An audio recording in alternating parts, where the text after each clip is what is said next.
At 21:31 hours local time, a Ukrainian drone the size of a compact car lifts off from a frozen stretch of rural highway outside Chernihiv. Its engine roars for only a moment before the sound disappears into the night. Across northern Ukraine, dozens more rise at the exact same time, launched from dirt roads, abandoned strips, and open fields. But most of them aren't carrying warheads.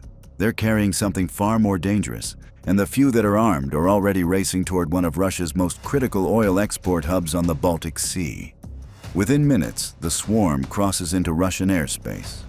Early warning radars begin to light up. Massive VHF-band systems, designed to detect even stealth aircraft, suddenly flood with returns.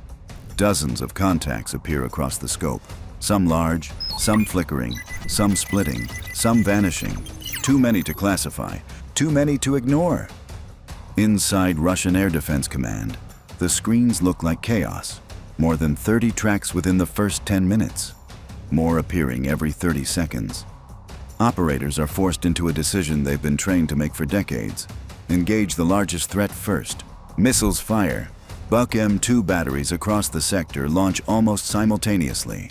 Each interceptor weighs over 700 kilograms, accelerates past Mach 3, and costs roughly $1 million per shot. The first target disintegrates instantly. A clean hit, a perfect intercept, a complete waste. Because what they just destroyed wasn't a threat. It was foam. Mounted to the nose of the drone was a Lundberg lens, a simple spherical reflector that turns a small drone into a massive radar signature. A target the size of a bird suddenly looks like a cruise missile. 8 of the 12 high-priority contacts were fake. Russia burns $8 million in interceptors within minutes, destroying less than $500,000 worth of decoys. And while every radar in the sector is locked onto ghosts, the real strike force slips through at 200 feet.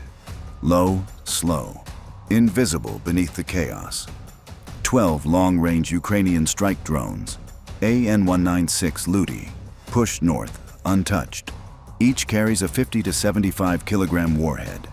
Each costs a fraction of what Russia just spent trying to stop them. They are now 950 kilometers from their target, and they have just over 7 hours of fuel to get there. Russian fighters scramble within minutes. 2 Su-35s drop into the airspace, attempting interception. Their radar struggles immediately. At low altitude, every tree, every structure, every frozen field reflects back noise. The sky's blind. They switch to infrared tracking.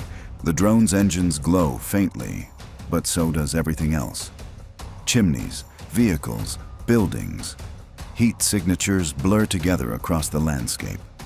The pilot descends. He slows. Dangerously slow for a fighter jet built for speed.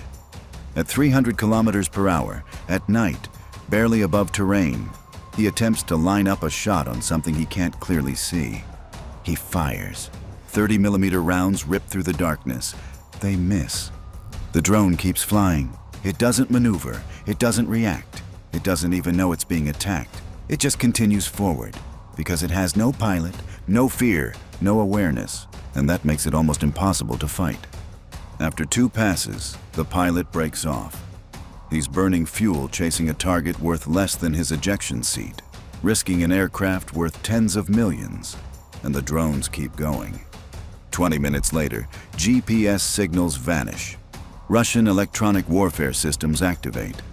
Pole 21 jamming units blanket the region, drowning satellite navigation in noise. The drones lose connection to the sky. They switch to backup systems, gyroscopes, terrain mapping, dead reckoning, but without GPS, drift begins. Small at first, then growing. By the time they cross deeper into Russian territory, the formation is already hundreds of meters off course. Not enough to matter over open land. But it will matter later. Then, suddenly, GPS returns, clean signal, full lock.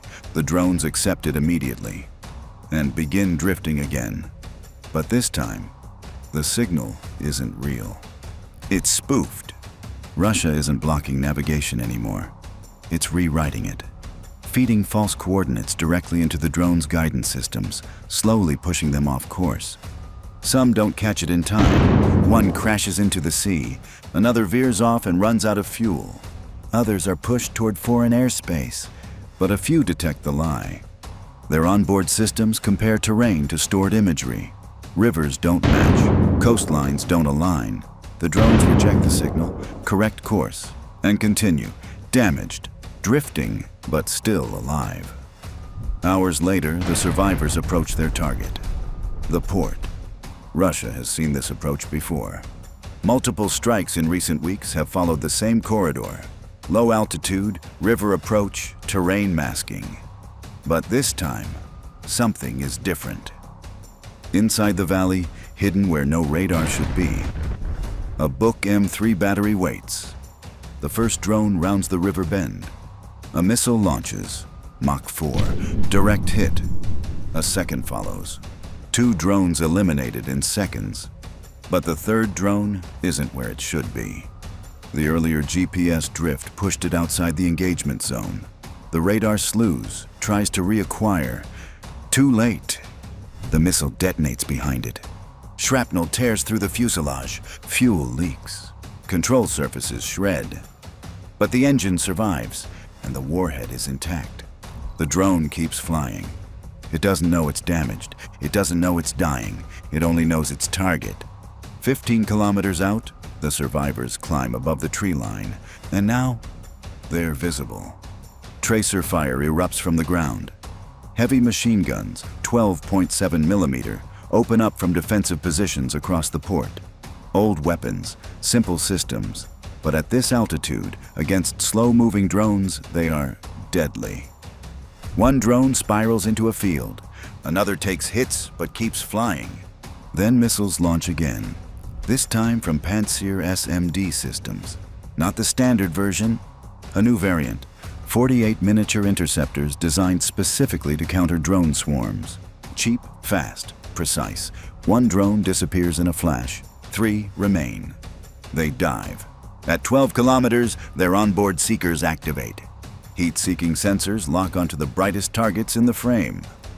Massive oil storage tanks, 50,000 cubic meters each. Warm against the frozen landscape, impossible to miss. At 4:02 hours, the first drone impacts. 50 kilograms of explosives punch through steel. Not enough to detonate the entire tank, but enough to ignite it.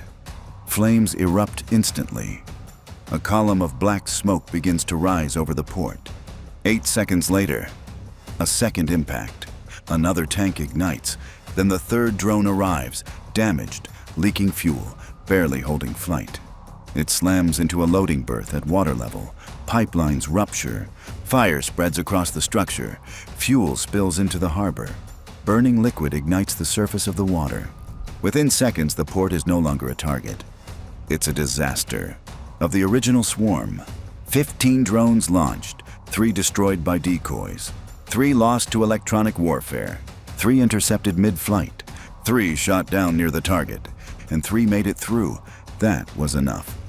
Because this was never about saturation. It was about breaking the system. Missile defenses drained, radar overwhelmed, navigation compromised, interceptors mispositioned, close defenses overloaded, and in the end, just enough force slipped through. The fires continue to burn as dawn approaches. Fuel infrastructure damaged, export capacity disrupted, and one message made unmistakably clear. Distance no longer guarantees safety, because the next swarm won't start from zero. It will start from here.